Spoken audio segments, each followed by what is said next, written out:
მოგესალმებით. ჩვენი დღევანდელი ვიდეო სერიის სტუმრები არიან კლინიკა ახალი მზერას ოფთალმოლოგიის მიმართულების ექიმი რეზიდენტი ანა წერეთელი, კლინიკა ავერსის ასევე ოფთალმოლოგიის მიმართულების ექიმი რეზიდენტი გიორგი ორუჯაშვილი. დღეს ჩვენ ვისაუბრებთ რეზიდენტურაზე, რა საერთო და განმასხვავებელი აქვს ამ პროგრამას თქვათ ევროპასთან და ამერიკასთან შედარებით და არის თუ არა ეს ცოდნა საკმარისი იმისთვის, რომ ლიცენზიის აღების შემდეგ რეზიდენტმა შეძლოს უკვე ექიმმა დამოუკიდებლად პაციენტის მართვა. მადლობა მობრძანებისთვის. მინდა რომ ამ საკითხებზე ძალიან გულწრფელად ვისაუბროთ. ბევრი რეზიდენტისთვის საინტერესო იქნება, დარწმუნებული ვარ, თქვენი გამოცდილებები ზოგადად. რატომ გადაწყვიტეთ სამედიცინო სფეროში რომ მოსულიყავით და გამხდარიყავით ოფთალმოლოგი კონკრეტულად? პირველ რიგში მადლობა მოწვევისთვის. საინტერესო იქნება ჩემი გამოცდილების გაზიარება, ასევე კოლეგის აზრის გაზიარება ამ საკითხებთან დაკავშირებით. რაც შეეხება რატო ავირჩიე მე თვითონ ოფთალმოლოგობა, ეს იყო ბანალური სურვილი ადამიანებს დავხმარებოდი. პარალელურად მიტაცებდა ფიზიკა, ბიოლოგია ერთად და რო ვერ გავარკვიე ბოლო-ბოლოს აწავსულიყავი. გადავწყვიტა ესე სამედიცინო სფერო ამერჩია არავინ ექიმი არსად არავინ ხო და ეს იყო აბსოლუტურად გაურკვეველი გადაწყვეტილება, მაგრამ მინდოდა და გადავწყვიტე რომ ეს უნდა გამეკეთებინა. მშვენიერი, მადლობა. გიორგი, შენც რო გაგვიზიარო. მადლობა ლალი პირველ რიგში მოწვევისათვის. ჩემ შემთხვევაში ცოტა სხვანაირად იყო ყველაფერი. თითქმის მთელი ოჯახი საახლობლო არიან სამედიცინო სფეროს წარმომადგენლები და ასე რომ ვთქვათ, ოფთალმოლოგია ესე კონკრეტულად განაწყვეტილი თავიდანვე არ მქონდა, მაგრამ თავიდანვე სამედიცინოს მიმართულება მქონდა და შემდგომ უკვე ასე რომ ვთქვათ, ჩემი პირველი ოფთალმოლოგიით დაინტერესება იყო როდესაც დღევანდელ პირველ საუნივერსიტეტო კლინიკაში გავიარე და იქიდან შემდგომ დავახლოვდი ოფთალმოლოგიასთან ჩემი სამუშაო გამოცდილებიდან და ასე რომ ვთქვათ, მოვედი დღემდე იქ სადაც ვარ. პროცესში მოხდა გადაწყვეტილების მიღება კონკრეტულად ოფთალმოლოგიაზე. კი ბატონო, რა მაინტერესებს იცი, გიორგი, როდესაც ვთქვათ რეზიდენტურის ეტაპზე გადადის სტუდენტი, მაგ შემთხვევაში თქვენ თვითონ ირჩევთ კონკრეტულ კლინიკას, სადაც გინდათ რომ გაიაროთ რეზიდენტურა, ასეა? იცი როგორ არის? ჯერ მოდი პირველ რიგში დავიწყოთ იმით, რომ ეს ფუფუნება დღეს საქართველოში ცოტა ნაკლებად არის რა, იმიტომ რომ რეზიდენტურაში ჩაბარების მსურველი არის ძალიან ბევრი და ძალიან ცოტა ადგილი არის ცოტა, როგორც კერძო საავადმყოფოებში, ასევე სახელმწიფოს მიერ გამოცხადებული პროგრამის ფარგლებშიც. ამიტომ ძალიან დიდი ნაწილი იმას, რასაც სურს, ასე რომ ვთქვათ, ვერ აღწევს რა. ჩემს გარშემო და დარწმუნებული ვარ, ჩემი კოლეგის გარშემოც არის ძალიან ბევრი ისეთი ადამიანი, რომელსაც უნდოდა რაღაცა კონკრეტული სპეციალობა, მაგრამ ადგილის გამო ვერ შეძლო. კონკრეტული კლინიკა, ამას გულისხმობა. კონკრეტული კლინიკა არა, კონკრეტული სფერო, კონკრეტული მიმართულება ვერ აირჩია, იმიტომ რომ ადგილი არ იყო საკმარისი. გავიგე, მე გეკითხები, კლინიკასთან დაკავშირებით მაინტერესებს ამ შემთხვევაში, კლინიკებშიც არის ალბათ კონკრეტული რაცა კვოტა განსაზღვრული, რა რაოდენობის რეზიდენტსაც იღებენ. კი, რასაკვირველია. და მოხდა თუ არა შენი სურვილით კონკრეტულ კლინიკაში მოხვედრა? კი, რასაკვირველია. უბრალოდ ახლა განსხვავება არის ის, რომ სახელმწიფო როდესაც აბარებ რეზიდენტურის გამოცდას, შემდგომ სახელმწიფო ადგილი თუ გვხვდება, იქ პირდაპირ შეგაქვს საბუთები და კი, ანუ მთავარია ადგილი იყოს. ადგილი იყოს, მთავარი არის და ქულა თუ აქ მოყოფილებს, მე პირდაპირ მიდიხარ და სახელმწიფო ასე ვთქვათ პროგრამით შიდა შერჩევა კლინიკაში აღარ ხდება, რომელი რეზიდენტი მივიღო და რომელი არა. კი, კერძო საავადმყოფოებში ეს ხდება. კერძო საავადმყოფოებში სახელმწიფო სარეზიდენტურო გამოცდის შემდგომ მიდიხარ, შეგაქვს საბუთები და ამის შემდგომ არის წერითი და შემდგომ ზეპირი გასაუბრება და უნდა დააკმაყოფილო ეს ორივე. მადლობა გიორგი. ანა რა სიტყვა შენ ამასთან რამის თუ დაამატებ? ერთადერთი იმას დავამატებ, რომ მაგალითად ოფთალმოლოგიაში ძალიან ცოტა ადგილია ყოველთვის ტრადიციულად, მე სახელმწიფო სამედიცინო უნივერსიტეტს წარმოვადგენა ამ მიმართულებით და მე ახალი მზერა უკვე სახელმწიფო სამედიცინო უნივერსიტეტთან აფილირებული კლინიკა არის. შესაბამისად არ გადის კერძო კლინიკებში. არა, მე სახელმწიფო რეზიდენტი ვარ, ესე ვითვლები.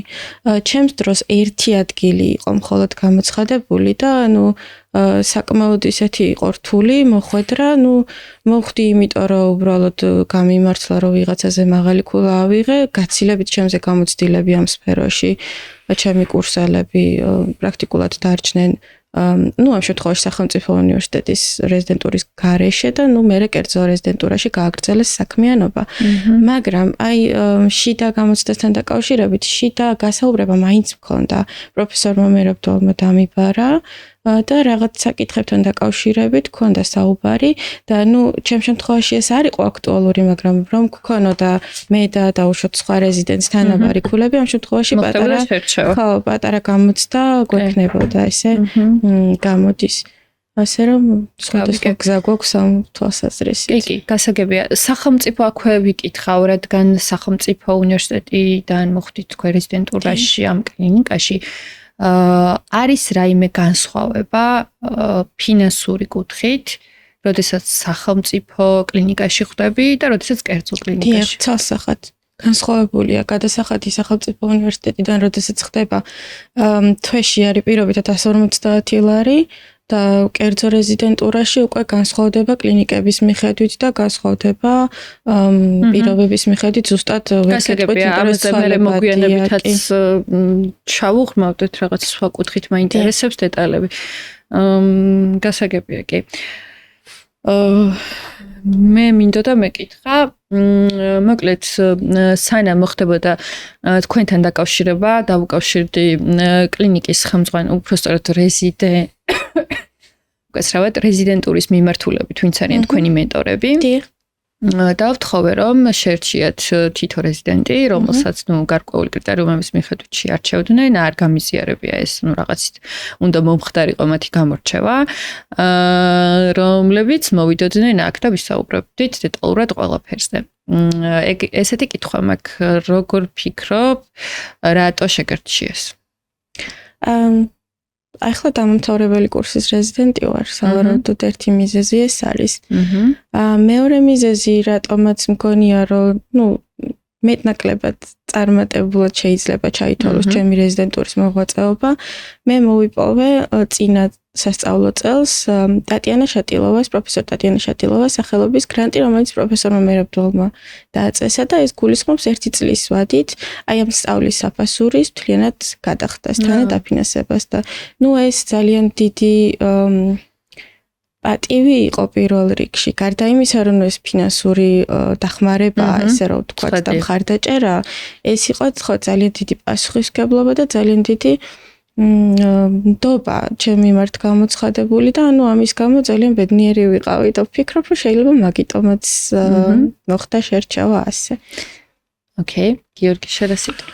ჩემ შემთხვევაში, მე დამთავრებელი კურსის რეზიდენტი არა ვარ, მაგრამ ალბათ იმის გამო, რომ პირველ რიგში ნდობა, რაც მე და ჩემს ხელმძღვანელს გვაქვს და ურთიერთპატივისცემა.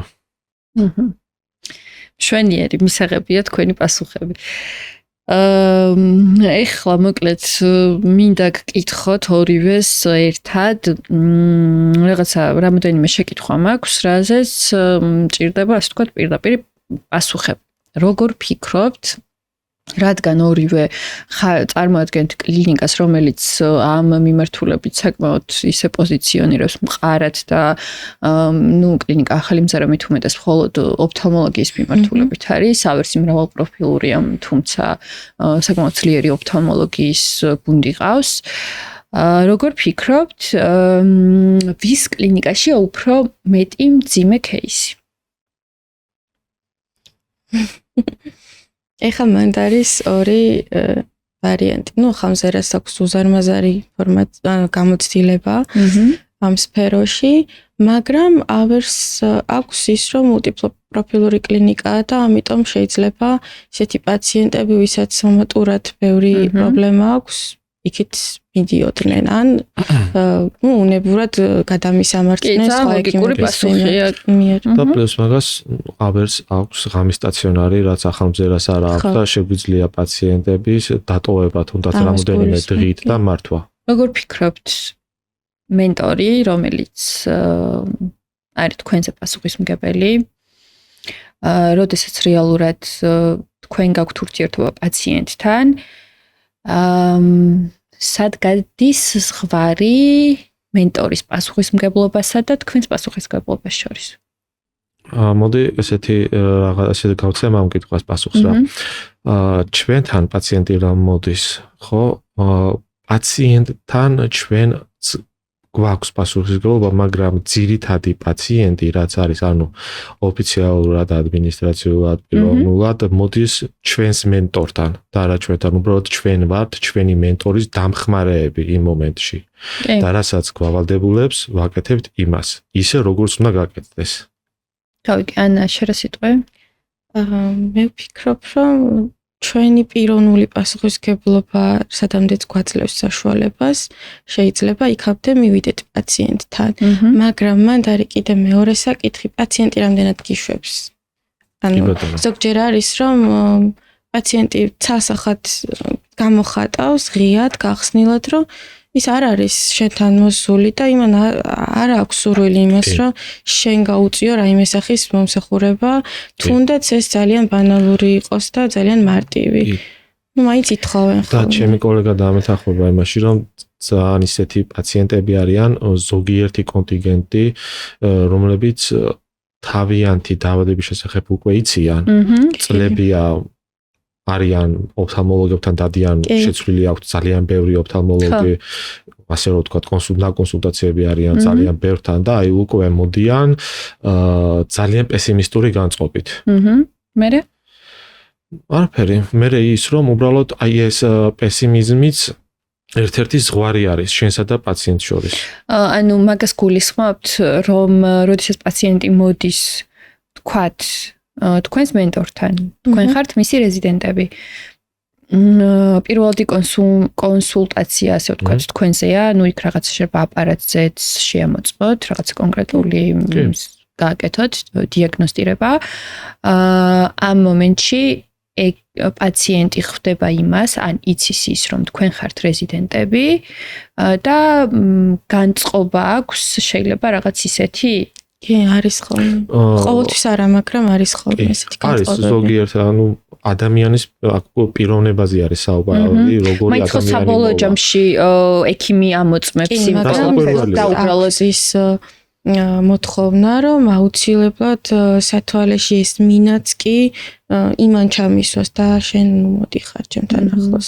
არის ყოფილა ესეთები, იშვიათად საბედნიეროდ, მაგრამ ყოფილა.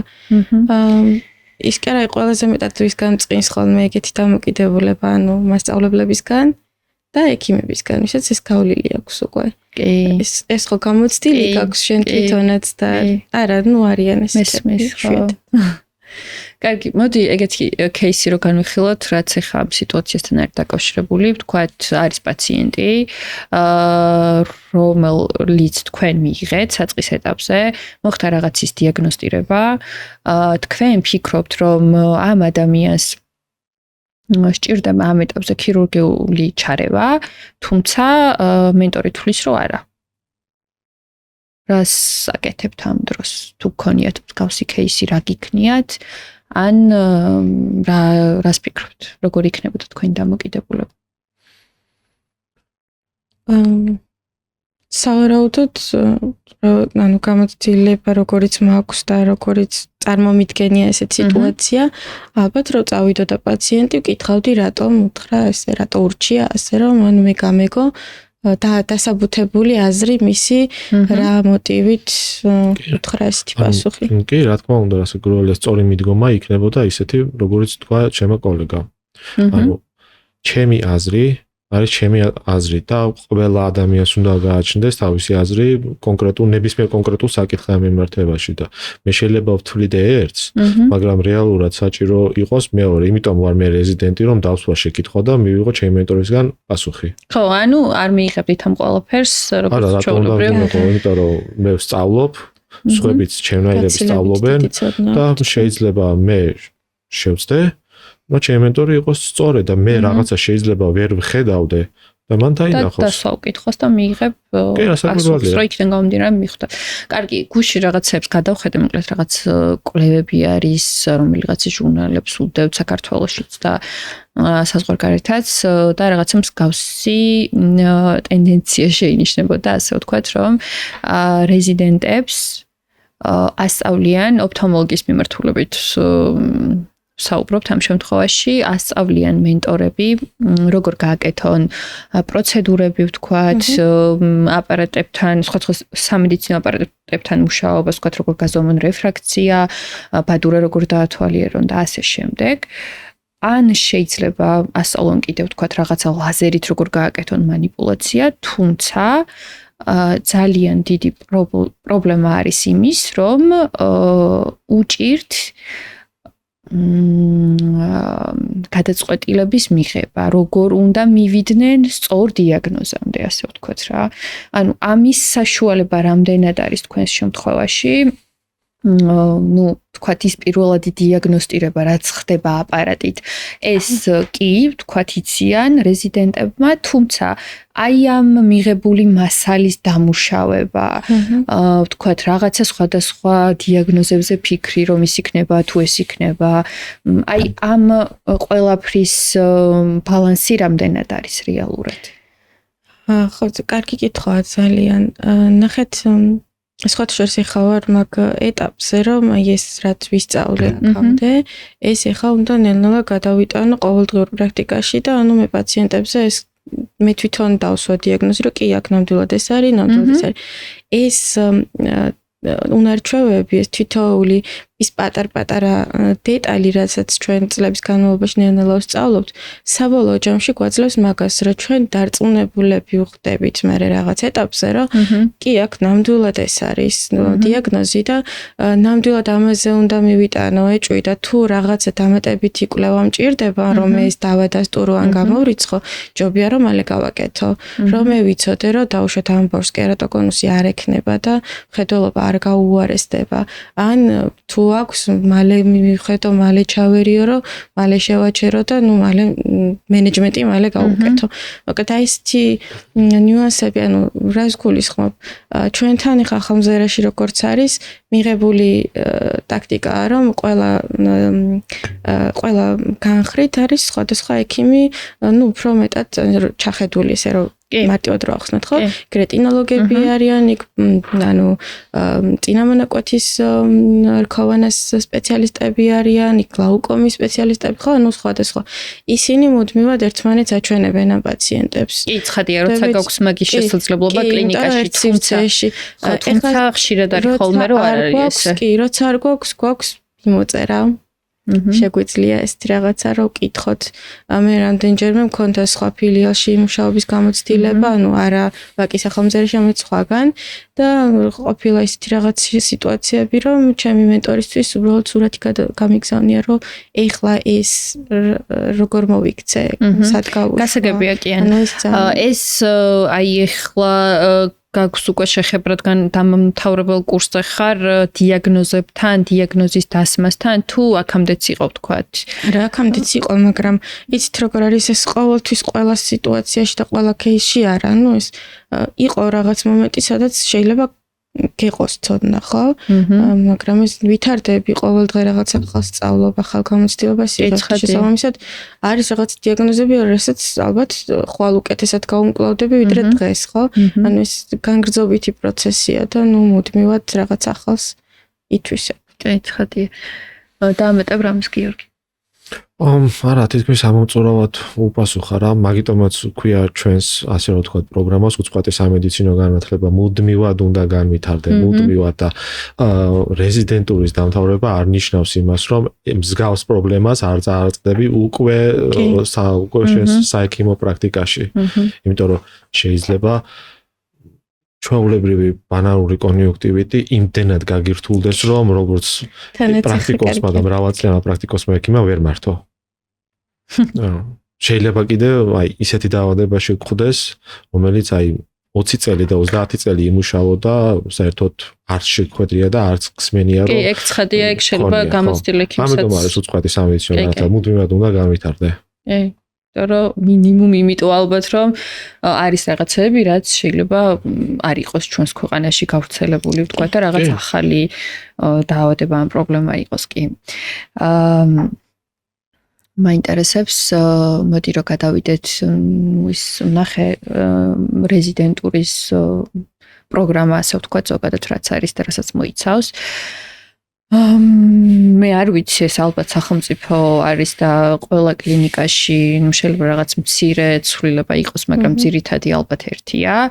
მე მაინტერესებს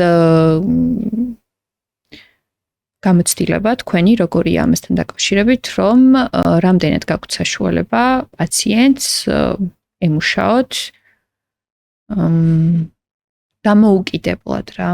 შეიძლება გადაწყვეტილება დიაგნოზის საბოლოო არ იყოს დამოუკიდებელი. თუმცა წეღარაზეც ვისაუბრეთ, რომ თქვათ რაღაც ეტაპამდე რამდენად შესაძლებელია კლინიკა რამდენად გაძლევთ ამის საშუალებას, რომ თქვენ ყოველდღიურ რეჟიმში გქონდეთ პაციენტებთან შეხება და როგორც თქვათ დამოუკიდებელი ექიმი, რეზიდენტი მიიღოთ თუნდაც გადაწყვეტილებები რაღაც ეტაპამდე. მაგის საშუალება სულ გვაქვს პრინციპში. ანუ რაღაც ეტაპამდე, რაღაც მაგრამ მენტორების მეთვალყურეობის ქვეშ. ანუ პრაქტიკა არ გაკლიათ, ხო? არა, პრაქტიკა, არა, ჩვენ ვასრულებთ, თუ ყოველთვის არის ეს შემთხვევა, რომ რაღაცის გამო რაღაცა ისი არ გამოდის, ან რაღაცა კითხვები გვაქვს ამ შემთხვევაში ჩვენზე უფროსებს ვესაუბრებით ჩვენს წინამორბედებს, ვესაუბრებით და მე შეიძლება რაღაცა ერთად რაღაც სხვა ტიპის გადაწყვეტილება მივიღოთ ან ასე შემდეგ. ეს რაღაცები ხშირია. თქვენ როგორ არის? ჩვენთანაც მასე არის რა, ანალოგიურად პაციენტებთან არნაირად არ ვართ შეზღუდული. გვაქვს ასე რომ ვთქვათ, ყველანაირ კლინიკაში არსებულ ყველანაირ აპარატურაზე წვდომა. ანუ არც კლინიკა გზღუდავს მაგ მიმართულებით, არც ჩვენი ხელმძღვანელი. მაგრამ კიდევ ერთხელ ვიმეორებ, რომ პაციენტთან მიმართებაში საბოლოო გადაწყვეტილება უნდა მიიღოს მენტორმა და იღებს კიდევაც. რადგან გარკვეული რაღაცა რომ მოხდეს, სიტყვაზე ვთქვათ რა, რაღაცა შეცდომა რომ მოხდეს, პასუხისმგებელი არის ის. ასე რომ ვთქვათ და შენი გამოუცდელობით შეიძლება სავალალო შედეგამდე მიხვიდე და ჯობია იკითხო ვიდრე დააშავო. კი, რა თქმა უნდა. ანუ რაღაცა ერთი შეხედვით ყველაფერი ძალიან იდეალურია. უბრალოდ ხშირად მესმის ხოლმე, არა მხოლოდ ოფთალმოლოგიის, არამედ ზოგადად სამედიცინო სტუდენტები, რეზიდენტების წუწუნი მოდი ესე ვთქვათ, რომ პრაქტიკის ძალიან დიდი ნაკლებობა რეალურად რა. ანუ ეს ყველაფერი მაშინ ესე გამოდის, რომ დამოკიდებულია კლინიკაზე, რამდენად და კლინიკას ამის სპეციალობაზე ციცით. ბევრი სხვა სპეციალობის, რეზიდენტების გამსმენია, რომ ანუ ისე მთავრდება რეზიდენტურა, სულ რამდენჯერმე შეიძლება შეიარონ. ანუ ხშირია ესეთი. ხო, იმიტომ რომ მეც ძალიან ბევრი სკამბის. ჩვენთან, ანუ ოფთალმოლოგიაში ჯერ ეს ერთი დისტანციურად წარმოუდგენელია, რამე ისწავლო. ფიზიკურად შეუძლებელია, მარტო წიგნებიდან ის მონარჩევები მინიმუმ უნდა ხელი დაამუშავო, იქ რაღაცა ისწავლო, ეს უნდა ივარჯიშო. რასაკვირველი არის კი, ოფთალმოლოგია არის ისეთი დარგი, როგორი ასე რომ ვთქვათ, განათლებულიც არ უნდა იყო, თუ პრაქტიკაში არ გავს გარკვეული სახის უნარჩვევები შეიძლება. არა მხოლოდ ოფთალმოლოგია, ყველა მიმართულებით ესეა. არა, რატომ სიტყვაზე ვთქვათ, ახლა მაგალითად ჩემი მეუღლე არის ენდოკრინოლოგი. იქ საჭირო არის რომ იცოდე თეორიული ცოდნა. თეორია არის გარკვეული მიმართულებები, სპეციალობები, სადაც უპირატესი გადამწყვეტი არის თეორიული ცოდნა. ან იცი, ან არ იცი. საშუალო არ არის. ფიზიკური გასინჯვა დიდად ხო, ფიზიკური გასინჯვა არა, თუმცა ის თეორიული ცოდნაც ხო უნდა შეგეძლოს, რომ საიდან საწახვიდე, ანუ მაგასაც სჭირდება რა ის. ეგეც სწავლებადი არის რა. მაგამდე უნდა მიხვიდე, ნელ-ნელა უნდა მიხვიდე მაგამდეც რა, ეს ყველაფერი უკვე პრაქტიკაშიც მოდის. კაი, მოდი, მაშინ ესეთ რაღაცას გითხავთ. როგორ ფიქრობთ, ან რას აპირებთ რეზიდენტურის დასრულების შემდეგ, ძალიან აქტუალური იქნება ხა ალბათ, რადგან უკვე ბოლოში არის ანი. რა მიმართულებით წახვალ? თუ გაქვს გადაწყვეტილი და ასევე მაინტერესებს ცოტა ზოგად ჭრილში რომ ვთქვათ, დიაგნოსტიკა თუ ქირურგია? ხო, უფრო დიაგნოსტიკა ალბათ ისედაც და ასედაც. რაღაცნაირად მეც მეგონა რომ ხო, ეგეთ პასუხს მივიღებდი აქედან და აქედან კი ვიცი დაახლოებით პასუხი. ხო, ზუსტად სიმართლე რო გითხრათ, ესეთი გარკვეული ჩემი ბედი ესე პირდაპირ ესე არ მაქვს, მაგრამ მაქვს რაღაც იმედები, რაღაც შემოთავაზებები და ნახოთ რა იქნება მომავალში, ნახოთ. ჯერჯერობით ისევ რეზიდენტი ვარ და ვაგრძელებ უმცროსი ექიმის ნამტყვაში მოღვაწეობას და ნახოთ ვიზდები, ისევ ვითარდები და ნახოთ რაღაცა იქნება. კარგი, გიორგი. ორივე. იდრო ქირურგია დიაგნოსტიკის გარეშე არ არსებობს. კი, გეთანხმები, თუმცა გინდა რომ იყოს საბოლოოდ ქირურგი თუ ხო, ქირურგია. მაგრამ ჯერ დიაგნოსტიკაა პირველი. მოდი, მაშინ შენ გკითხავ, რადგან მაგ მიმართულებით გინდა რომ წახვიდე რა საბოლოოდ იყო ქირურგი, ამ ნაწილში რა ხდება? რას გაძლევს რეზიდენტურა? რეზიდენტურა მაგ საკითხთან მიმართებაში რას მაძლევს? მაძლევს რასაც სახელმწიფოსგან არ არის შეზღუდული. ხო, და აი რა არის? რა დონემდე შეგვიძლია რომ შეუძლია რეზიდენტს რომ მაგ ნაწილში ხო, ნახე ახლა როგორი მომენტი არის. პირველ რიგში, ანუ ქირურგისათვის მნიშვნელოვანი არის ის, რომ მიკროსკოპის ქვეშ თითები არ ეძებო. თეორიულად შეიძლება იცოდე ეს ყველაფერი როგორ კეთდება, მაგრამ თუ მიკროსკოპის ქვეშ არ დაჯექი, ხო? ისე შეუძლებელი არის რაიმეს ესე თეორიული ცოდნით გაკეთება. ეხლა ნახე როგორი მომენტი არის. ამ შემთხვევაში ჩვენთან, ხო, ქირურგიაში რეზიდენტურა მემაძლევს იმას, რომ მაქვს ცნობა მიკროსკოპთან. შემიძლია ნებისმიერ დროს თავარია საოპერაციო იყოს თავისუფალი.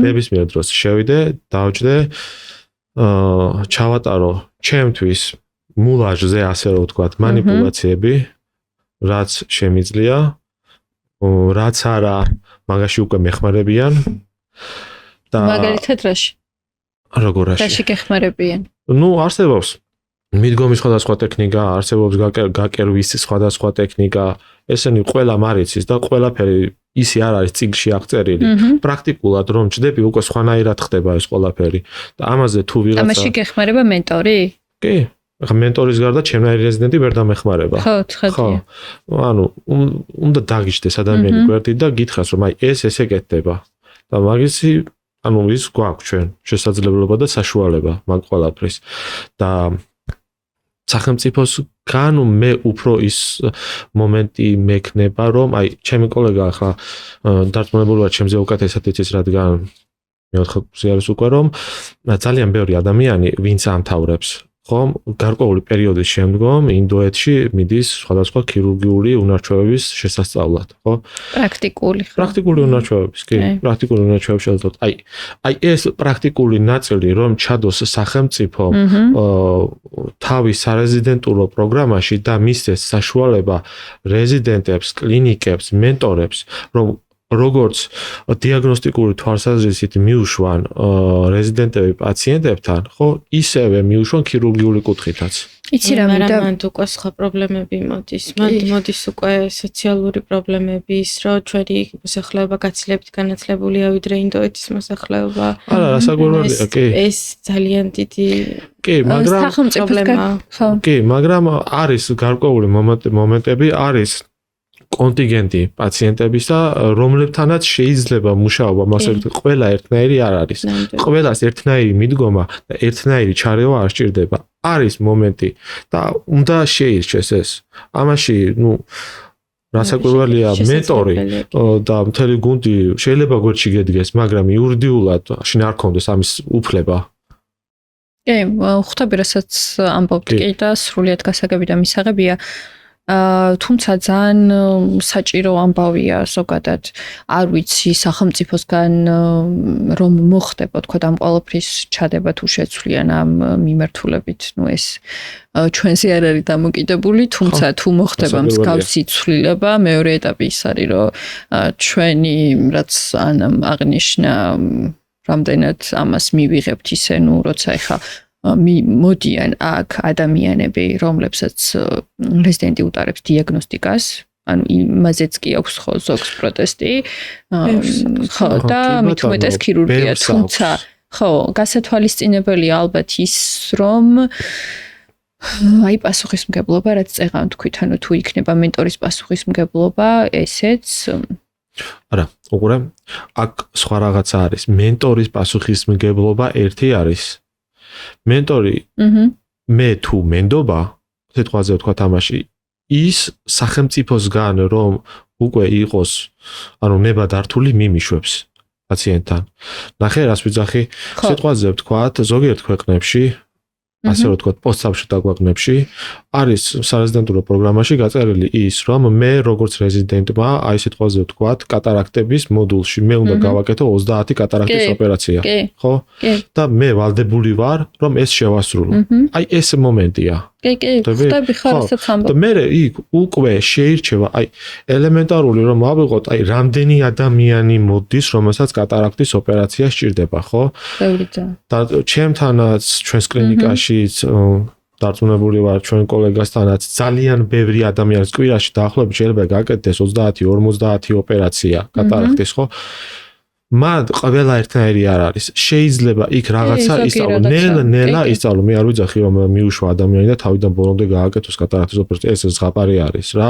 მაგრამ ის პირველი განაკვეთი ის ასე ვთქვათ პირველი გაკერვა ნელა ნაბიჯ შეიძლება მიყვე ყველაფერს კი გავიგე გიორგი აი სიმულაცია წეღან რომ რაც ახსენე ვთქვათ შეგიძლია მითხრა რა დონის სიმულაციებზეა საუბარი, ანუ რამე არსებობს სიმულაციური ოთახი, სადაც არის რაღაცა ხელოვნური თვალი ვთქვათ, თუ აი როგორ შეიძლება რომ რაზე შეიძლება რომ გააკეთო? ასე რომ ვთქვათ, სიმულაციური ოთახი არ არსებობს. შეხედვართ საოპერაციოში მიკროსკოპთან, მიკროსკოპის ქვეშ და მოგვაქვს ჩვენ თვითონ თვალები ხო საერთოდ კი ყოველის თვალები და მაგაზე ვმუშაობთ გავიგე თუმცა ძალიან კარგია იდეაში პრაქტიკისთვის კი პრაქტიკისთვის კარგია და ყველა ქირურგი დამეთანხმება რომ ყველა მასე დაიწყო პირდაპირ ესე ადამიანის თვალზე როგორი რთულიც არ უნდა იყოს და აი სხვა რა ხდება ევროპაში ამერიკაში ვთქვა თუ იცი მე ვიცი რომ სიმულაციური ოთახებია ბევრი აი უნივერსიტეტებშიც არის თვითონვე სიმულაციური ოთახები სადაც ну ეხა ჩვენი ტექნოლოგიური პროგრესი ზოგადად ხო გვაძლევს მაგის საშუალებას რომ ყველაფერი ვთქვათ ნამდვილთან მიახლოებულია და აქედან გამომდინარე ჩვენთან არ არის მე მგონი ესე უნივერსიტეტებშიც არის მულაჟები არის მაგრამ ეს ეხა მიკროქირურგიაში არ გამოდგება მულაჟები არის როგორც მახსოვს სამედიცინო უნივერსიტეტს აქვს მაგრამ ბოლოს აღმოვაჩინე ჩემთხოვით წავაწყდით სადღაც იმიტომ რომ სურათებს დებენ და რო ჩახედა ოფთალმოსკოპით ჩანს და უნდა გამოიცნო მაგრამ ეს ხო გეუბნები ნახე აი ოფთალმოლოგია რო გავლილი მქონდა და ყველაფერი სადღაც ბოლოსკენ რა როგორ დავამთავრებდი აი მაშინ აღმოვაჩინე რომ თურმე ჰქონიათ რა და თვითონ საზღვარგარეთ რაც შეეხება აი ესეთი სასწავლო ცენტრი მე უშუალოდ რეზიდენტურის პერიოდში შემოხვედრია ესპანეთში სადაც თვითონ არის ოფთალმოლოგიის ინსტიტუტი არის, რომელსაც აქვს თავიანთი კაბინეტი მოწყობილი, გარკვეული ჯგუფი იქმნება და იქ აკეთებენ მულაჟებზე, 3D მულაჟები აქვს და იქ აკეთებენ მანიპულაციებსაც და მთლიან ოპერაციებსაც რა არის სასწავლო კურსები, სადაც სათვალით ხა? სათვალით კი, 3D სათვალით და ხო, აი მაგას გულისხმობ რა. სხედან და აკეთებენ ზოგი კატარაქტის ოპერაციას აკეთებს, ჯგუფებს გააჩნია, კატარაქტებს აკეთებს, ზოგი ვიტრეორეტინალურ ოპერაციებს, ზოგი გლავკომის ჩარევებს. ჩვენთანაც რო იყოს მსგავსი რამე, მე მგონი ძალიან საინტერესო იქნებოდა და დამხმარე რგოლი უმეტეს ხო. ძალიან კარგი იქნებოდა ეგ. თუნდაც ფასიანი რომ იყოს, დარწმუნებული ვარ, ბევრი ისურვებდა მაგაში მონაწილეობის მიღებას და ჩართვას. კარგი. რას ფიქრობთ რეზიდენტურა ჩვენთან ევროპაში, ამერიკაში რა ხდება? ესა ერთი შეხედვით, ასე ვთქვათ, რაც ისაუბრეთ, კმაყოფილები ხართ მიმდინარე პროცესით, ვინქიდან გამომდინარე, რომ კლინიკარის საშუალებასაც გაძლევთ, მისაღებია, ადეკვატურია. ხო. იდეალური არაფერი არ არსებობს, ამიტომ გეკითხებით, რის დამატებას ისურვებდით, ან რა აქვს თქვა ამერიკას ისეთი, რაც ჩვენ არ გვაქვს, რაც საინტერესო იქნებოდა თქვენთვის, აი ამ ამებზე რო ვისაუბროთ. პირველი ალბათ განმასხვავებელი, რაც განასხვავებს ზოგადად სისტემურად ჩვენი ქვეყნის და სხვა ქვეყნების რეზიდენტურას და ჯანდაცვას, კი, ეს არის ის, რომ რეზიდენტები ჩვენთან პრაქტიკულად სწავლობთ ისევ. ჩვენ იქ სხვა ქვეყნებში ეს არის ანაზღაურებადი შრომა. იცი, იმიტომ რომ შენ შეიძლება რაღაცას კი პირიქით იხდიდე, მაგრამ ყოველ შემთხვევაში შენ შრომობ და ეს კი რაღაცნაირად ანაზღაურებაში აისახება. აქ რთული ერთ-ერთი ფაქტორი რთული ეგეც არის. ანაზღაურებას გულისხმობ თუ იმას, რომ აქ ვთქვათ, უფრო სწავლის ეტაპია ხანგრძლივი და იქ უფრო რაღაცა არა, მე ხო გულისხმობ იმას, რომ პირობითად ის ყოველთვიური გადასახადი რაც არის ჩვენთან მარტო ოფთალმოლოგიაში არა, სხვა რეზიდენტურასაც გულისხმობ, მთლიან სისტემას გულისხმობ. არ არის მარტივი ეს ადამიანებისთვის, რომ ეს დააფინანსონ და ეს ნიშნავს ოჯახის დიდ მხარდაჭერას საკმაოდ დიდ ხანს. კი, თან ალბათ ფუნებაც ყველას არ აქვს. თან ალბათ ის თემაც არის, რომ სხვა სამსახურს ასე ვთქვათ, ვერ მოძებნი იმდენად სულ რაღაცა შეიძლება მოძებნო, რაღაცა ისეთი, შვეთობაა, მაგრამ მოძებნო, დაიხმარო რაღაცა, მაგრამ დრო საერთოდ აღარ გაქვს. ხო, მაგას გულისხმობ. ფიზიკურად უნდა შეძლო შენ რომ ეს საღამოს დაჭდე, წაიკითხო რაღაცა ელემენტარულად, განვითარდე პიროვნულად, უფრო მეტი ინფორმაცია მიიღო. აქ ხა ეგეთი ხო, ანაზღაურება კი და ამის გარდა ეს ძალიან მნიშვნელოვანი მგონია. და სხვა ჩემს ახლო მეგობრებს, რასაც უყურებ, ხა სხვა სფეროში არის, ოფთალმოლოგია არც ერთი არ არის, ცოტა გადაუხვიე, მაგრამ იმათ პრაქტიკა საერთოდ არ აქვს. გულისხმობ პაციენტთან ურთიერთობის პრაქტიკა არ აქვს იმ თავიანთ სფეროში და გამოდის, რომ მომიჯნავე სპეციალობებში სადღაც მუშაობენ და საბოლოოდ თავისი სფერო რაც აირჩიეს და არის რეზიდენტებიც გახდნენ, აბსოლუტურად გვერდით დარჩა. როცა ძალიან წარმატებული სტუდენტები იყვნენ და ძალიან პერსპექტიული ახალგაზრდა ექიმები და რაღაცნაირად გული მწყდება. კი, რა თქმა უნდა. დამატებ რამის გიორგი, რას ფიქრობ?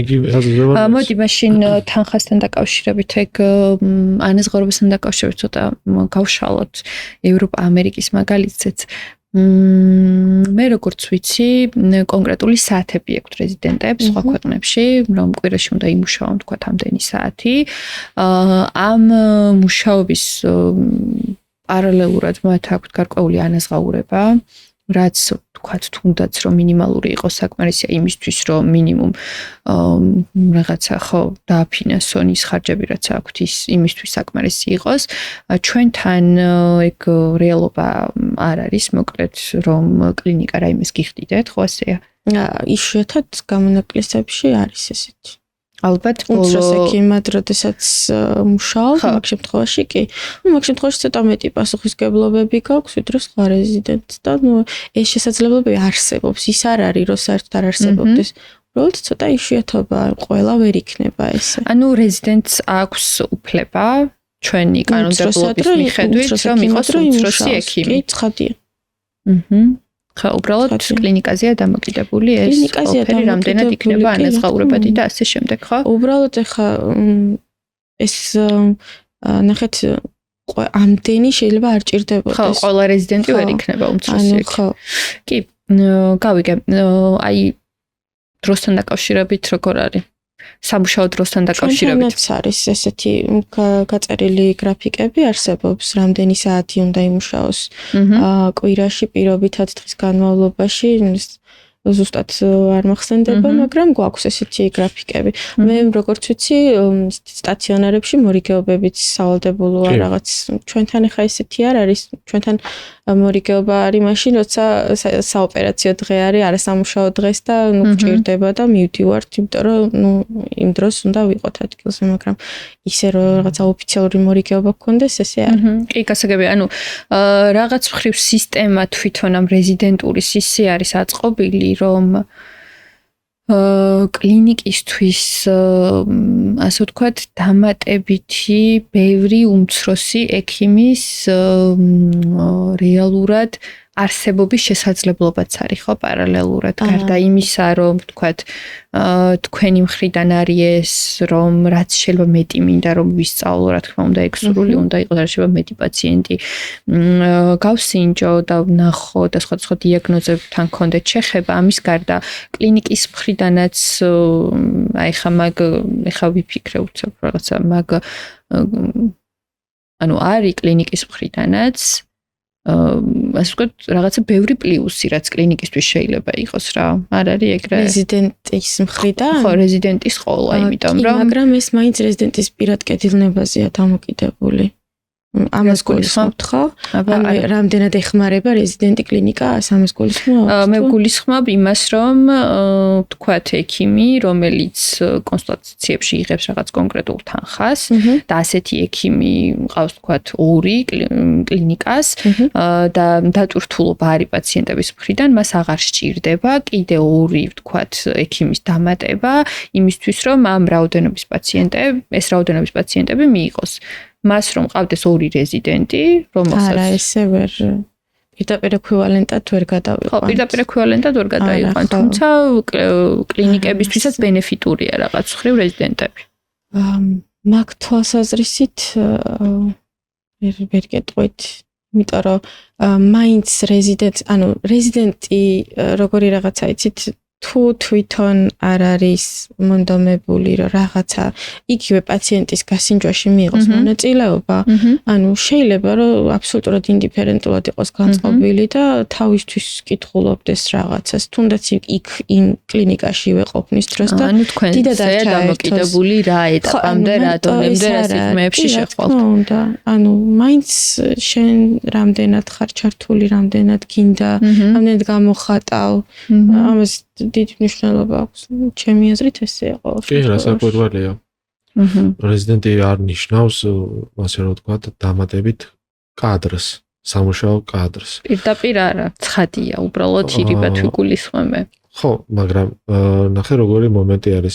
კლინიკაში შემოსული პაციენტი შეიძლება გასინჯოს რეზიდენტმა, მაგრამ რეზიდენტი ესე დამოუკიდებლად მას ვერ მართავს. შეიძლება რაღაც დამოუკიდებლად მიიღოს გადაწყვეტილება, მაგრამ თითოეული გადაწყვეტილება მაინც ასე თუ ისე თანხმდება თავის ხელმძღვანელთან. ძალიან შემოგულება მახსენა, რომ ნებისმიერი გადაწყვეტილება კი შემიძლია მე დამოუკიდებლად მივიღო გარკვეული სახის გადაწყვეტილებები, მაგრამ ნებისმიერ გადაწყვეტილებას აი ეგრევე ტელეფონით ვათანხმებ, თუ ადგილზე არ ამყავს. გასაგები. ესე პირდაპირ ვერ იტყვი, რომ რეზიდენტი დამატებითი კადრია. ოკეი. მისაღებია თქვენი პასუხი. ანუ რეზიდენტების ყოლა არ ნიშნავს ნაკლებ ექიპს კლინიკაში. იმიტომ რომ ჯერ ესეთი რეზიდენტებიც აი პირველი კურსის რეზიდენტი გაცილებდნენ პირველ კურსზე ვიცოდი რომ თვალი ჰქონდა 2 რეალურად. ანუ ოფთალმოლოგიური თვალსაზრისით უნივერსიტეტში რაც ოდნაც მივიღეთ ზოგადი სამედიცინო განათლებიდან იყო ძალიან ცოტა რეალურად ალბათ დამეთანხმები თუ რაღაცა დამატებით შე თვითონ არ წაიკითხე ანუ პრაქტიკულად ნაკლებად ნუ უფრო სუყე დარგებზე მეტი იყო კონცენტრაცია თვალსაზრისით კარდიოლოგია იქ თერაპია რაღაცა უფრო ოფთალმოლოგია იყო აი რაღაცა ძალიან ისეთი ძალიან მოკლედ კი ძალიან მოკლედ და ზედაპირული კი მაგრამ ნუ ძალიან საინტერესო იმიტომ რომ იმის იქით ქვეყნის კარი შესაძლებლობა რომ გქონდეთ შენ გითხავ სად გაივლიდი რეზიდენტურას არა საქართველოში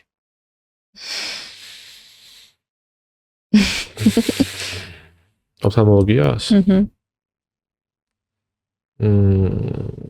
აი სიმართლე რომ გითხრა ესე არ მიფიქრია იმიტომ რომ უშუალოდ აი შიდა სტრუქტურას აი ესე არც ერთი ქვეყნის ესე რეზიდენტურას არ ვიცნობ რომ აი ესეთი გადაწყვეტილება მივიღო რა ამ ელემენტარული იქაური პროგრამა უნდა იცოდე და არ ვიცნობ და ესე იმათ ვერ გეტყვი ანუ არც გიფიქრია მაგაზე არ შენანა არ ვიცი ალბათ სადმე ევროპაში გავივლიდი ესე ჩემს სურვილზე რომ იყოს და პარემ რო ვინატრო მაგრამ ზუსტად სად არც მე ვიცი იმიტომ რომ არც მე ესე კონკრეტული რაღაცები არ ვიცი არა იმიტომ რომ განსხვავდება იქ ზოგჯერ ქვეყნის შიგნითაც კი განსხვავდება კლინიკებს შორისაც კი სერიოზული სხვაობა არის მაგ პროგრამას შორის სპეციალიზაციაში რატო გაივლიდი ევროპაში მაგალითად ახლოა კულტურულად ახლოა ჩვენთან ტერიტორიულადაც შედარებით ახლოა და ამიტომ ნახე საით მინდა რომ წავიყვანო ახლა მე ეს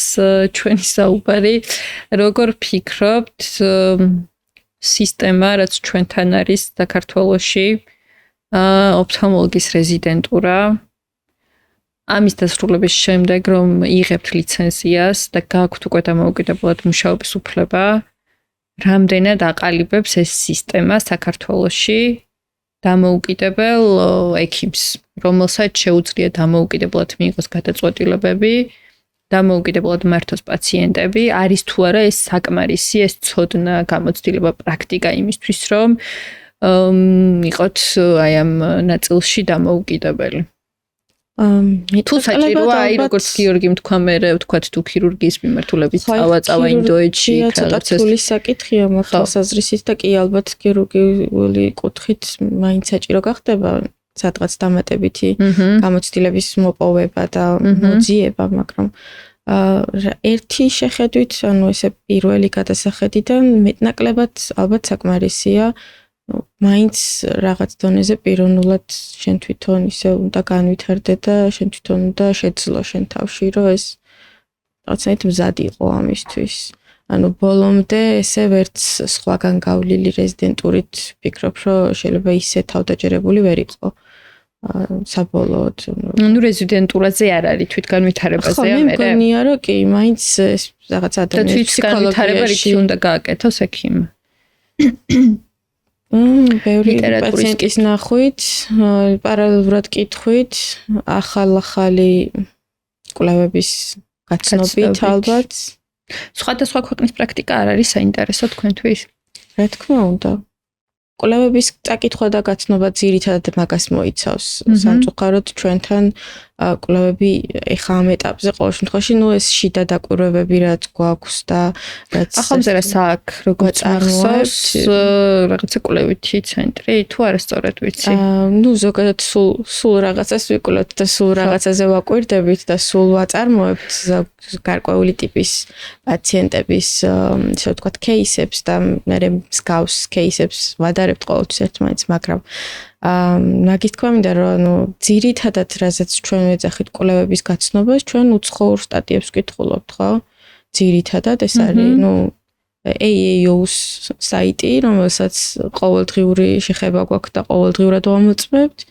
და არის ამ ბოლო დროს აზიური საკმაოდ ბევრი ჟურნალები და ბევრი სტატიები. ნახეთ, მოკლედ ექიმები ახლა მე ცოტა ისე ვარ, ვინც ყოფილან აქ რაღაცნაირად სულ არის ხოლმე მაგაზე საუბარი, რომ გვაქვს რაღაცა სისუსტეები ამ ქვეყანაში, ოფთალმოლოგიაშიც არის მიმართულებები, მაგალითად ონკო-ოფთალმოლოგია, სადაც მთლად დალხენილი მდგომარეობა არ გვაქვს, არიან პაციენტები, რომლებიც გადიან საზღვარგარეთ რეალურად, იმიტომ რომ და ბევრი სამიწერდილია. და თქვენი საუბრიდან გამომდინარე რაღაცა ყველაფერი ძალიან ზედმეტად იდეალურია. ზედმეტად იდეალური არ არის, რა თქმა უნდა. იცით რა არის რაღაცები, რაზეც ფიზიკურად გჭირდება ტექნიკური უზრუნველყოფა, გაცილებით უფრო მაღალ ტექნოლოგიური აპარატურა, ხო? რის მოთხოვნაც შეიძლება ცუდად ჟღერდეს, მაგრამ 1 და 2-ისთვის შეიძლება არ აღმოჩნდეს ქვეყანაში, მიხვდით? და ასეთ შემთხვევაში მე ხშირია გადინება ისეთი შემთხვევების ქვეყნიდან და კი ხშირად გაგვიგზავნია ჩვენ სხვებსაც, თურქეთი ეს ყველაზე ახლო ის არის წერტილი, ხო? ამის და ყველაზე ხელმისაწვდომი ამ ეტაპზე. ანა, რა მინდა კითხა და გიორგი ასევე, თქვენი აზრით რადგან ტექნოლოგია ვახსენეთ, რამდენად უნდა იცოდეს ექიმმა? აპარატურა ამას არ გითხავთ, ცხადია უნდა იცოდეს მისი გამოყენება და დამუშავება შემდგომ, მაგრამ რამდენად კარგი ხარისხის აპარატურაა, რამდენად სწორად ზომავს, იმიტომ რომ ოფთალმოლოგიაში განსაკუთრებით ყველგან ალბათ, თუმცა სიზუსტეს ძალიან დიდი მნიშვნელობა აქვს, ხო, აი თვალისწინება რო აიღო, თქვათ, რამდენად სწორად გაწვდით ინფორმაციას აპარატი. აი ამის განსაზღვრა რამდენად უნდა შეეძლოს ექიმს. აი ეგეთი კითხვა მექნება მოკლედ. და რამდენად გაქვთ შეხება ტექნოლოგიებთან? ტექნოლოგიებთან შეხება გვაქვს ყოველდღიური, თუმცა ახალი არ ნიშნავს კარგს. ცხადია. შეიძლება ძველი უფრო ესეთი იყოს, ოქროს სტანდარტი იყოს რა.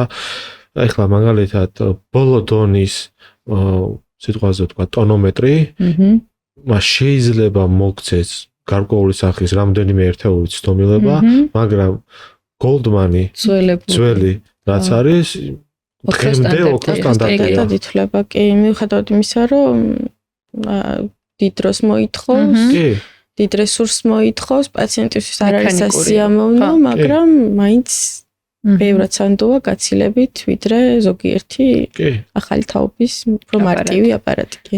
ხო.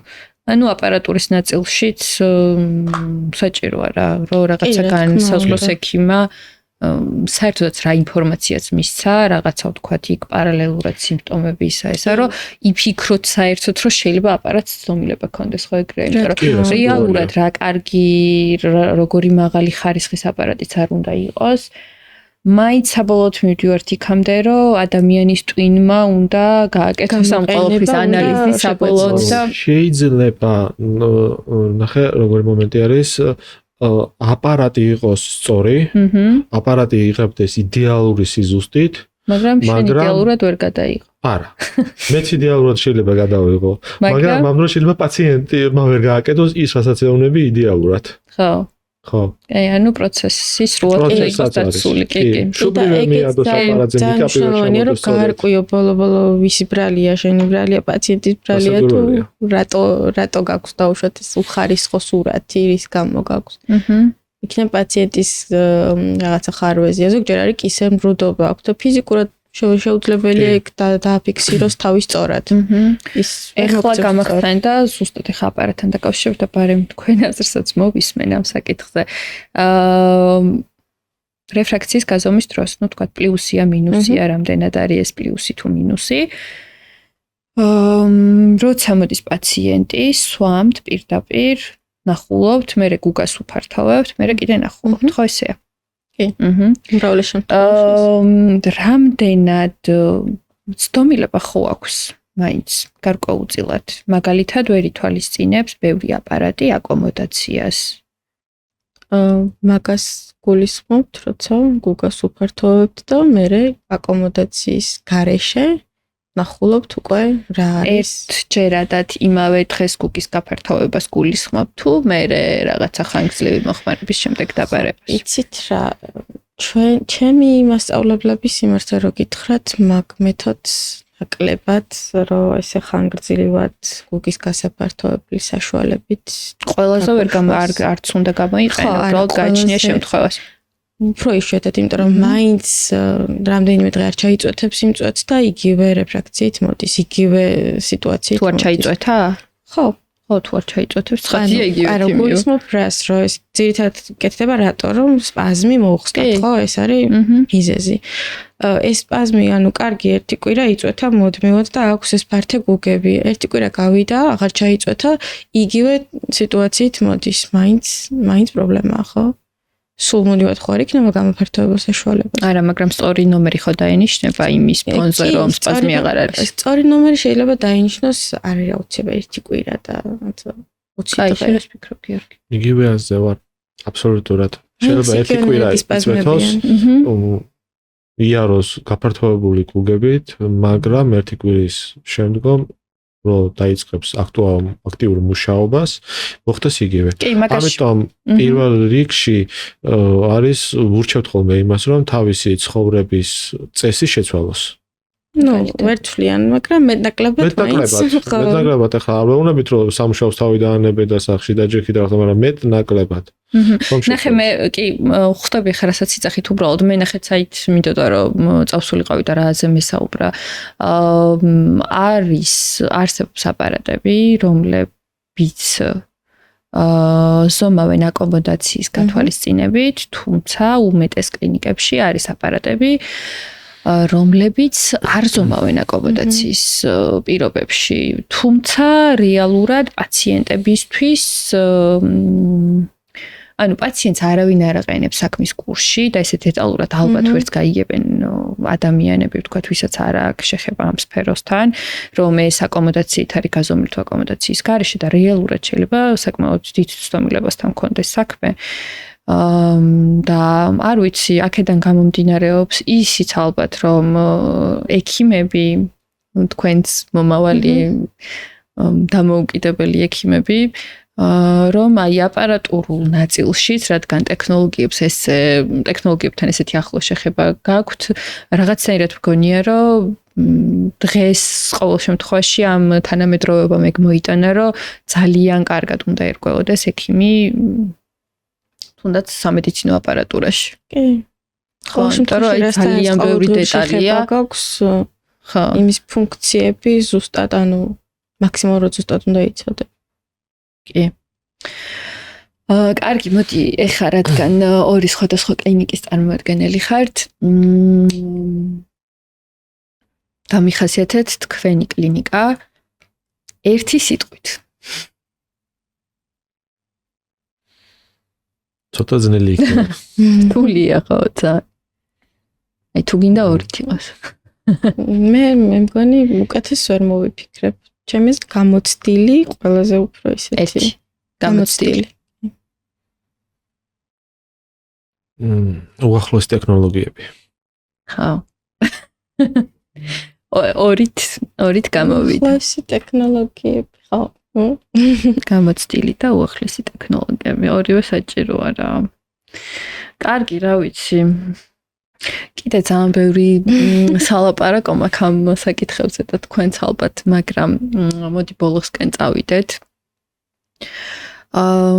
საინტერესო იყო იდეაში ქართული გამოცდილების გაზიარება თქვენი. რა მინდოდა მეთხოვა ორივე თქვენთაგანისთვის თუ არის რაიმე ისეთი რჩევა, რასაც მისცემთ, ვინც ახლა იწყებს რეზიდენტურას, ვინც არ იცის ოფთალმოლოგია სხვა მიმართულება, რატომ ოფთალმოლოგია ვთქვათ, რატომ კონკრეტულად თქვენი კლინიკა, თუ ეხაც იმ გადაწყვეტილებაზე ხართ, რომ სწორი გადაწყვეტილება მიიღეთ თვითონმა თქვენგანმა, რომ სწორად მოხვდით კლინიკებში და მენტორებში გაგიმართლათ და თუ არის რაიმე რაიმე გასაზიარებელი, რაც იმ ადამიანს, რომელიც ეხა იწყებს ამ გზას, რაღაცნაირად შეუმსუბუქებს, ან მოტივაციას მისცემს, ან რაღაცა გზას გაუკვალავს, აი რაიმე ეგეთი მოკლედ შეძლებს დაგვარად, რომ გაგვიზიაროთ. ხო, მზაობა უნდა კონდეს პირველ რიგში რეზიდენტს, ან უბრალოდ მაძიებელს, ვისაც უნდა რომ ეს პროფესია აირჩიოს, რომ ეს არის კოლოსალური შრომა და ალბათ ანუ გაცილებით მეტი უნდა გასცეს, როგორც ინფორმაცია, როგორც ენერგია, ვიდრე მიიღოს. და აი ეს ეგ მოლოდინი უნდა კონდეს წინასწარ, რომ იქნება ესეთ რეჟიმში იქნება. მე სხვათა შორის ახალი მზერის გარდა, ანუ მე ხან სახელმწიფო რეზიდენტი ვარ, ერთი წელი სხვა კლინიკებშიც მქონდა საშუალება, ანუ მოღვაწეობის და რამდენიმე სხვა კლინიკაში ასე თუ ისე გავიცანი სიტუაცია და არაჩვეულებრივი მენტორები მყავდა მართლა და ნახე სხვა შორის ისეთი ოპერაციები, როგორც ბევრ ოფთალმოლოგს არ აქვს ნანახი საერთოდ და ბატონი ივა ბერაძე იყო ჩემი პირველი მენტორი და ის მეუბნებოდა, რომ შენ რაღაცა ეს გაქვს რა ქვია, იღბალი გქონიაო, იმიტომ რომ ეგზენტერაციის ოპერაციები ნახე 3-10 დღეში და ანუ ეს არის ურთულესი ოფთალმოლოგიაში ერთ-ერთი ყველაზე უფრო ონკოოფთალმოლოგიაში ერთ-ერთი უფრო მძიმედ სანახავი ოპერაციები და ნუ მოკლედ აბსოლუტურად თავიჭლების ქვეშ ვიყავი, არ ველოდი ეს რაღაცას ამ სფეროში, ეს სიმძიმის თუ შემხდებოდა რამე. ნუ მერე იყო ბატონი დათა შენგელია, ქაბატონი მარინა რამაზაშვილი და ნუ მერე უკვე ახალი მზერა. ახალი მზერა წარმოუდგენელი სხვა შესაძლებლობების ესე რომ ვთქვათ სამყარო იყო, იმიტომ რომ ეს არის აი მუდმივი უნივერსიტეტთან თანამშრომლობა, იმიტომ რომ აქ ბევრი პროფესორი ერთად არის და ეს ერთმანეთთან აზრის გაცვლა, რთული кейსების ერთად განხილვა ეს ძალიან გზრდის შენც და თან მე იმედი გაქვს, რომ სულ თუ რაღაც პრობლემა გექნება მიწევ და მნიშვნელოვანია და ესეთი პრაქტიკა არის. მე მგონი ერთ-ერთი ხა აქაც დაიწყეს და შეიძლება იქამდეც იყო უბრალოდ მე არ ვიცოდი, მაგრამ განსხვავება საზღვარგარესა ჩვენს შორის არის რაღაცა ყველა მიმართულებით რო დაყოფილია, ყველაფერი ესე წვრილ-წვრილად და როცა საკითხი დგება რაღაცა კონსილიუმის ამბავი და თქვენ კლინიკას რადგან აქ ამის შესაძლებლობა და პრაქტიკა ეგ ძალიან კარგია.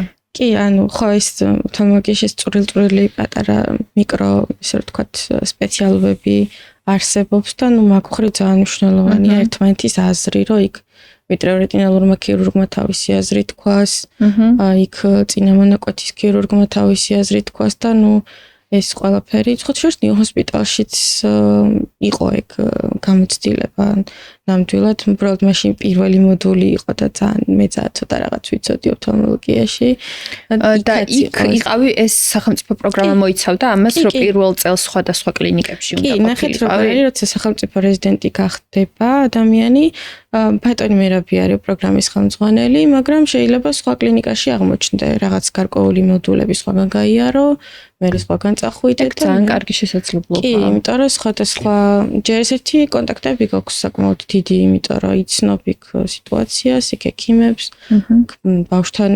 ოფთალმოლოგია გავიარა ჟვანიას კლინიკაში, საერთოდ სხვა სპეციფიკა, იქ თანდაყოლილი მანკები, სხვა ტიპის ოპერაციები.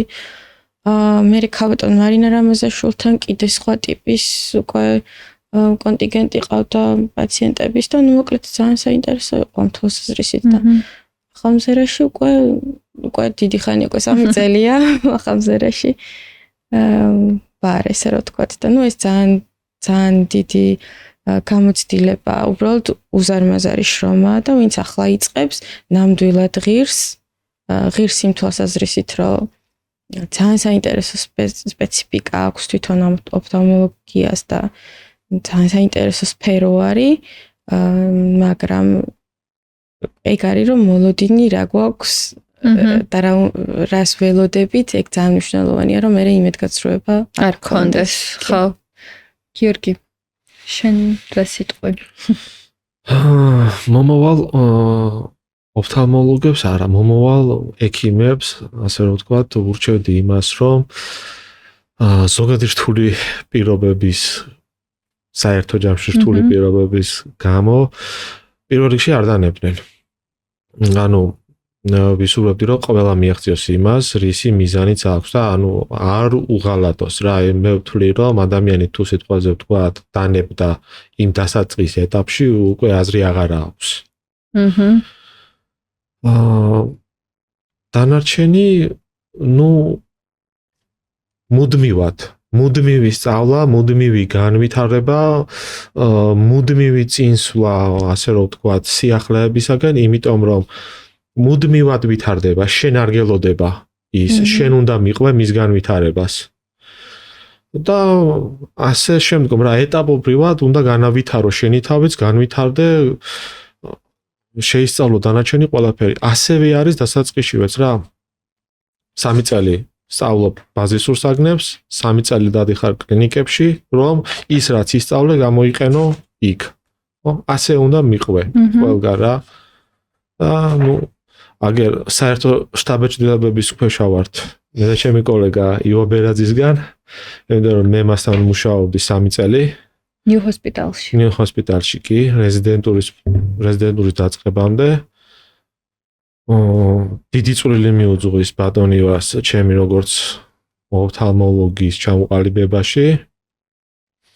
და შემდგომ რომ მოვედი, რასაკვირველია, უკვე ბატონი გიორგი პეტრიაშვილისაგან მივიღე ის დიდი ცოდნა, რამაც მომიყვანა დღემდე. ის მხარდაჭერა, რასაც დღემდე მაქვს მისგან და ასე რომ ვთქვათ, ყოველდღიური განვითარება, ის სიახლეები და ის დარწმუნებული ვარ უკვე შემდგომი ეტაპები, ერთად, ასე რომ ვთქვათ, დაიგეგმება. კი, ბატონ გიორგის მეც ვიცნობ და მუდმივად ჩართულია სულ რაღაცა ახალი და ბატონი მერაბიც აგერ სულ საზღვარგარეთთან აკავშირები და სულ მუდმივად ცოდნის გაზიარებაზეა. კი, ჩვენთვის და მიღებაზეა ორივე ორიენტირებული. პერიოდულად აქვს ხოლმე რეზიდენტებისთვის კონფერენციებში და გარკვეულ თემატიკაზე, ოღონდ ამას ესწრებიან ჩვენი პროფესორები, ჩვენი მენტორები უშუალო ვინც არიან. კი, წელიწადში ორჯერ. არა, ორჯერ არა, ეს გაცილებით ხშირია. არა, მე ვიძახი, ეს მასშტაბურს აწყობს ავერსის კლინიკა წელიწადში ორჯერ, ხოლმე თორე ის შიდა кейსების განხილვა და ისინი კი, რასაკვირველია. მაგის გარეშე ფაქტობრივად არც შეიძლება რომ იყოს. კი და ძალიან საინტერესოა, იმიტომ რომ მაგ დროს თავიანთ გამოცდილებას გვიზიარებენ, რაც უკვე წარსულია და უკვე აღარ გამოიყენება ხანდახან, მაგრამ ძალიან მნიშვნელოვანია ხოლმე და მე არის ხშირია ხა ისეთი кейსები, რაც აწი, ანუ არ არის გამოცდილება, მაგის არ არსებობს და აწი რაღაცა უნდა მოვიფიქროთ ერთად და ახლა უნდა გამოჩნდეს ამაზე პასუხები და მაგაზე მე საერთო მსჯელობა მიდის ხოლმე და მოკეთ ძალიან საინტერესოა დისკუსიებში მონაწილეობა. კი. მადლობა, მინდა გითხრათ ორივეს დღევანდელი საუბრისთვის, მინდა უდიდესი წარმატებები გისურვოთ. ანას დიაგნოსტიკის ნაწილში და გიორგის ქირურგიაში. სიმბოლურად მინდა გადმოგცეთ, მოკლედ ჩვენი კომპანია თბილისი მედიკისგან ოფთალმოსკოპი, უღრმესი საჩუქრად ორივეს. მადლობა სტუმრობისთვის, გემშვიდობებით მომავალ ეპიზოდამდე. მადლობა თქვენ.